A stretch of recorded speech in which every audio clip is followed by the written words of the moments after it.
شروع اللہ کے نام سے جو بڑا مہربان نہایت رحم والا ہے۔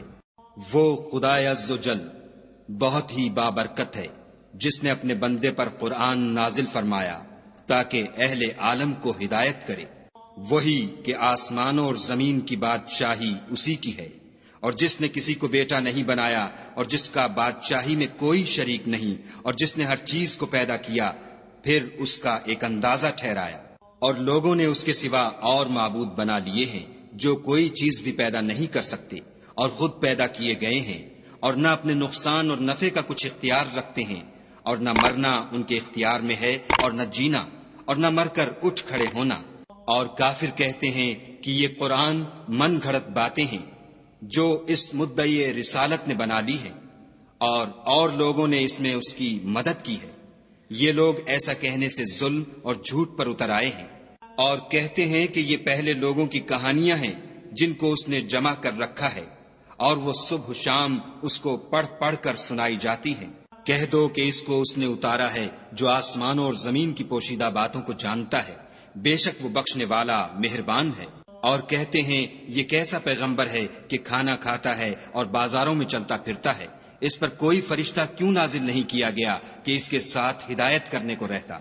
یا اس کی طرف آسمان سے خزانہ اتارا جاتا، یا اس کا کوئی باغ ہوتا کہ اس میں سے کھایا کرتا۔ اور ظالم کہتے ہیں کہ تم تو ایک جادو زدہ شخص کی پیروی کرتے ہو۔ اے پیغمبر صلی اللہ علیہ وآلہ وسلم، دیکھو تو یہ تمہارے بارے میں کس کس طرح کی باتیں کرتے ہیں، سو گمراہ ہو گئے اور رستہ نہیں پا سکتے۔ وہ خدا بہت بابرکت ہے جو اگر چاہے تو تمہارے لیے اس سے بہتر چیزیں بنا دے، یعنی باغات جن کے نیچے نہریں بہ رہی ہوں، نیز تمہارے لیے محل بنا دے۔ بلکہ یہ تو قیامت ہی کو جھٹلاتے ہیں، اور ہم نے قیامت کے جھٹلانے والوں کے لیے دوزخ تیار کر رکھی ہے۔ جس وقت وہ ان کو دور سے دیکھے گی تو غضبناک ہو رہی ہوگی، اور یہ اس کے جوش غضب اور چیخنے چلانے کو سنیں گے۔ اور جب یہ دوزخ کی کسی تنگ جگہ میں زنجیروں میں جکڑ کر ڈالے جائیں گے تو وہاں موت کو پکاریں گے۔ آج ایک ہی موت کو نہ پکارو، بہت سی موتوں کو پکارو۔ پوچھو کہ یہ بہتر ہے یا بہشت جاودانی جس کا پرہیزگاروں سے وعدہ ہے؟ یہ ان کے عملوں کا بدلہ اور رہنے کا ٹھکانہ ہوگا۔ وہاں جو چاہیں گے ان کے لیے میسر ہوگا، ہمیشہ اس میں رہیں گے۔ یہ وعدہ خدا کو پورا کرنا لازم ہے اور اس لائق ہے کہ مانگ لیا جائے۔ اور جس دن خدا ان کو اور ان کو جنہیں یہ خدا کے سوا پوجتے ہیں جمع کرے گا تو فرمائے گا، کیا تم نے میرے ان بندوں کو گمراہ کیا تھا یا یہ خود گمراہ ہو گئے تھے؟ وہ کہیں گے، تو پاک ہے، ہمیں یہ بات شایع نہ تھی کہ تیرے سوا اوروں کو دوست بناتے، لیکن تو نے ہی ان کو اور ان کے باپ دادا کو برتنے کو نعمتیں دی، یہاں تک کہ وہ تیری یاد کو بھول گئے، اور یہ ہلاک ہونے والے لوگ تھے۔ تو کافرو، انہوں نے تو تم کو تمہاری بات میں جھٹلا دیا، بس اب تم عذاب کو نہ پھیر سکتے ہو نہ کسی سے مدد لے سکتے ہو، اور جو شخص تم میں سے ظلم کرے گا ہم اس کو بڑے عذاب کا مزہ چکھائیں گے۔ اور ہم نے تم سے پہلے جتنے پیغمبر بھیجے ہیں سب کھانا کھاتے تھے اور بازاروں میں چلتے پھرتے تھے، اور ہم نے تمہیں ایک دوسرے کے لیے آزمائش بنایا۔ کیا تم صبر کرو گے؟ اور تمہارا پروردگار تو دیکھنے والا ہے۔ اور جو لوگ ہم سے ملنے کی امید نہیں رکھتے کہتے ہیں کہ ہم پر فرشتے کیوں نہ نازل کیے گئے، یا ہم آنکھ سے اپنے پروردگار کو دیکھ لیں۔ یہ اپنے خیال میں بڑائی رکھتے ہیں اور اسی بنا پر بڑے سرکش ہو رہے ہیں۔ جس دن یہ فرشتوں کو دیکھیں گے اس دن گناہ گاروں کے لیے کوئی خوشی کی بات نہیں ہوگی، اور کہیں گے، خدا کرے تم روک لیے اور بند کر دیے جاؤ۔ اور جو انہوں نے عمل کیے ہوں گے ہم ان کی طرف متوجہ ہوں گے تو ان کو اڑتی خاک کر دیں گے۔ اس دن اہل جنت کا ٹھکانہ بھی بہتر ہوگا اور مقام استراحت بھی خوب ہوگا۔ اور جس دن آسمان ابر کے ساتھ پھٹ جائے گا اور فرشتے نازل کیے جائیں گے، اس دن سچی بادشاہی خدا ہی کی ہوگی، اور وہ دن کافروں پر سخت مشکل ہوگا۔ اور جس دن ناعاقبت اندیش ظالم اپنے ہاتھ کاٹ کاٹ کھائے گا اور کہے گا کہ اے کاش میں نے پیغمبر کے ساتھ رستہ اختیار کیا ہوتا، ہائے شامت، کاش میں نے فلاں شخص کو دوست نہ بنایا ہوتا، اس نے مجھ کو کتاب نصیحت کے میرے پاس آنے کے بعد بہکا دیا۔ اور شیطان انسان کو وقت پر دغا دینے والا ہے۔ اور پیغمبر کہیں گے کہ اے پروردگار، میری قوم نے اس قرآن کو چھوڑ رکھا تھا، اور اسی طرح ہم نے گناہگاروں میں سے ہر پیغمبر کا دشمن بنا دیا۔ اور تمہارا پروردگار ہدایت دینے اور مدد کرنے کو کافی ہے۔ اور کافر کہتے ہیں کہ اس پر قرآن ایک ہی دفعہ کیوں نہیں اتارا گیا؟ اس طرح آہستہ آہستہ اس لیے اتارا گیا کہ اس سے تمہارے دل کو قائم رکھیں، اور اسی واسطے ہم اس کو ٹھہر ٹھہر کر پڑھتے رہے ہیں۔ اور یہ لوگ تمہارے پاس جو اعتراض کی بات لاتے ہیں، ہم تمہارے پاس اس کا معقول اور خوب مشرح جواب بھیج دیتے ہیں۔ جو لوگ اپنے منہوں کے بل دوزخ کی طرف جمع کیے جائیں گے، ان کا ٹھکانہ بھی برا ہے اور وہ رستے سے بھی بہکے ہوئے ہیں۔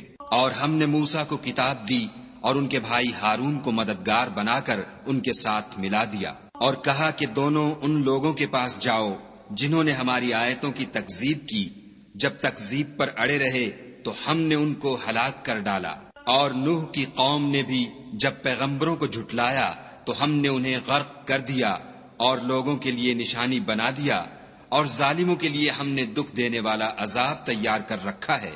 اور عاد اور سمود اور کنویں والوں اور ان کے درمیان اور بہت سی جماعتوں کو بھی ہلاک کر دیا، اور سب کے سمجھانے کے لیے ہم نے مثالیں بیان کی، اور نہ ماننے پر سب کا تہس نہس کر دیا۔ اور یہ کافر اس بستی پر بھی گزر چکے ہیں جس پر بری طرح کا مے برسایا گیا تھا، وہ اس کو دیکھتے نہ ہوں گے بلکہ ان کو تو مرنے کے بعد جی اٹھنے کی امید ہی نہیں۔ اور یہ لوگ جب تم کو دیکھتے ہیں تو تمہاری ہنسی اڑاتے ہیں کہ کیا یہی شخص ہے جس کو خدا نے پیغمبر بنا کر بھیجا ہے؟ اگر ہم اپنے معبودوں کے بارے میں ثابت قدم نہ رہتے تو یہ ضرور ہم کو بہکا دیتا اور ان سے پھیر دیتا، اور یہ عنقریب معلوم کر لیں گے جب عذاب دیکھیں گے کہ سیدھے رستے سے کون بھٹکا ہوا ہے۔ کیا تم نے اس شخص کو دیکھا جس نے خواہش نفس کو معبود بنا رکھا ہے؟ تو کیا تم اس پر نگہبان ہو سکتے ہو؟ یا تم یہ خیال کرتے ہو کہ ان میں اکثر سنتے یا سمجھتے ہیں؟ نہیں، یہ تو چوپایوں کی طرح کے ہیں، بلکہ ان سے بھی زیادہ گمراہ ہیں۔ بھلا تم نے اپنے پروردگار کی قدرت کو نہیں دیکھا کہ وہ سائے کو کس طرح دراز کر کے پھیلا دیتا ہے، اور اگر وہ چاہتا تو اس کو بے حرکت ٹھہرا رکھتا، پھر سورج کو اس کا رہنما بنا دیتا ہے، پھر ہم اس کو آہستہ آہستہ اپنی طرف سمیٹ لیتے ہیں۔ اور وہی تو ہے جس نے رات کو تمہارے لیے پردہ اور نیند کو آرام بنایا اور دن کو اٹھ کھڑے ہونے کا وقت ٹھہرایا، اور وہی تو ہے جو اپنی رحمت کے مہ کے آگے ہواؤں کو خوشخبری بنا کر بھیجتا ہے، اور ہم آسمان سے پاک اور نتھرا ہوا پانی برساتے ہیں تاکہ اس سے شہر مردہ یعنی زمین افتادہ کو زندہ کر دیں، اور پھر ہم اسے بہت سے چوپایوں اور آدمیوں کو جو ہم نے پیدا کیے ہیں پلاتے ہیں۔ اور ہم نے اس قرآن کی آیتوں کو طرح طرح سے لوگوں میں بیان کیا تاکہ نصیحت پکڑیں، مگر بہت سے لوگوں نے انکار کے سوا قبول نہ کیا۔ اور اگر ہم چاہتے تو ہر بستی میں ڈرانے والا بھیج دیتے، تو تم کافروں کا کہا نہ مانو اور ان سے اس قرآن کے حکم کے مطابق بڑے شد و مد سے لڑو۔ اور وہی تو ہے جس نے دو دریاؤں کو ملا دیا، ایک کا پانی شیریں ہے پیاس بجھانے والا، اور دوسرے کا کھاری چھاتی جلانے والا، اور دونوں کے درمیان ایک آڑ اور مضبوط اوٹ بنا دی۔ اور وہی تو ہے جس نے پانی سے آدمی پیدا کیا، پھر اس کو صاحب نسب اور صاحب قرابت دامادی بنایا، اور تمہارا پروردگار ہر طرح کی قدرت رکھتا ہے۔ اور یہ لوگ خدا کو چھوڑ کر ایسی چیز کی پرستش کرتے ہیں کہ جو نہ ان کو فائدہ پہنچا سکے اور نہ نقصان، اور کافر اپنے پروردگار کی مخالفت میں بڑا زور مارتا ہے۔ اور ہم نے اے محمد صلی اللہ علیہ وآلہ وسلم تم کو صرف خوشی اور عذاب کی خبر سنانے کو بھیجا ہے۔ کہہ دو کہ میں تم سے اس کام کی اجرت نہیں مانگتا، ہاں جو شخص چاہے اپنے پروردگار کی طرف جانے کا رستہ اختیار کر لے۔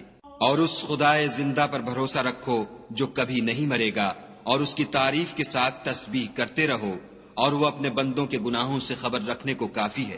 جس نے آسمانوں اور زمین کو اور جو کچھ ان دونوں کے درمیان ہے 6 دن میں پیدا کیا، پھر عرش پر جا ٹھہرا، وہ جس کا نام رحمان یعنی بڑا مہربان ہے، تو اس کا حال کسی باخبر سے دریافت کر لو۔ اور جب ان کفار سے کہا جاتا ہے کہ رحمان کو سجدہ کرو تو کہتے ہیں کہ رحمان کیا جس کے لیے تم ہم سے کہتے ہو ہم اس کے آگے سجدہ کریں، اور اس سے بدکتے ہیں۔ اور خدا بڑی برکت والا ہے، جس نے آسمانوں میں برج بنائے اور ان میں آفتاب کا نہایت روشن چراغ اور چمکتا ہوا چاند بھی بنایا، اور وہی تو ہے جس نے رات اور دن کو ایک دوسرے کے پیچھے آنے جانے والا بنایا۔ یہ باتیں اس شخص کے لیے جو غور کرنا چاہے یا شکر گزاری کا ارادہ کرے سوچنے اور سمجھنے کی ہیں۔ اور خدا کے بندے تو وہ ہیں جو زمین پر آہستگی سے چلتے ہیں، اور جب جاہل لوگ ان سے جاہلانہ گفتگو کرتے ہیں تو سلام کہتے ہیں، اور وہ جو اپنے پروردگار کے آگے سجدے کر کے اور عجز و ادب سے کھڑے رہ کر راتیں بسر کرتے ہیں، اور وہ جو دعا مانگتے رہتے ہیں کہ اے پروردگار دوزخ کے عذاب کو ہم سے دور رکھیو کہ اس کا عذاب بڑی تکلیف کی چیز ہے، اور دوزخ ٹھہرنے اور رہنے کی بہت بری جگہ ہے۔ اور وہ کہ جب خرچ کرتے ہیں تو نہ بیجا اڑاتے ہیں اور نہ تنگی کو کام میں لاتے ہیں، بلکہ اعتدال کے ساتھ نہ ضرورت سے زیادہ نہ کم۔ اور وہ جو خدا کے ساتھ کسی اور معبود کو نہیں پکارتے، اور جس جاندار کو مار ڈالنا خدا نے حرام کیا ہے اس کو قتل نہیں کرتے مگر جائز طریق یعنی شریعت کے حکم سے، اور بدکاری نہیں کرتے، اور جو یہ کام کرے گا سخت گناہ میں مبتلا ہوگا۔ قیامت کے دن اس کو دونا عذاب ہوگا اور ذلت و خواری سے ہمیشہ اس میں رہے گا۔ مگر جس نے توبہ کی اور ایمان لایا اور اچھے کام کیے تو ایسے لوگوں کے گناہوں کو خدا نیکیوں سے بدل دے گا، اور خدا تو بخشنے والا مہربان ہے۔ اور جو توبہ کرتا اور عمل نیک کرتا ہے تو بے شک وہ خدا کی طرف رجوع کرتا ہے۔ اور وہ جو جھوٹی گواہی نہیں دیتے اور جب ان کو بےہودہ چیزوں کے پاس سے گزرنے کا اتفاق ہو تو بزرگانہ انداز سے گزرتے ہیں۔ اور وہ کہ جب ان کو پروردگار کی باتیں سمجھائی جاتی ہیں تو ان پر اندھے اور بہرے ہو کر نہیں گرتے بلکہ غور و فکر سے سنتے ہیں۔ اور وہ جو خدا سے دعا مانگتے ہیں کہ اے پروردگار ہم کو ہماری بیویوں کی طرف سے دل کا چین اور اولاد کی طرف سے آنکھ کی ٹھنڈک عطا فرما، اور ہمیں پرہیزگاروں کا امام بنا۔ ان صفات کے لوگوں کو ان کے صبر کے بدلے اونچے اونچے محل دیے جائیں گے، اور وہاں فرشتے ان سے دعا و سلام کے ساتھ ملاقات کریں گے۔ اس میں وہ ہمیشہ رہیں گے، اور وہ ٹھہرنے اور رہنے کی بہت ہی عمدہ جگہ ہے۔ کہہ دو کہ اگر تم خدا کو نہیں پکارتے تو میرا پروردگار بھی تمہاری کچھ پرواہ نہیں کرتا۔ تم نے تکذیب کی ہے سو اس کی سزا تمہارے لیے لازم ہوگی۔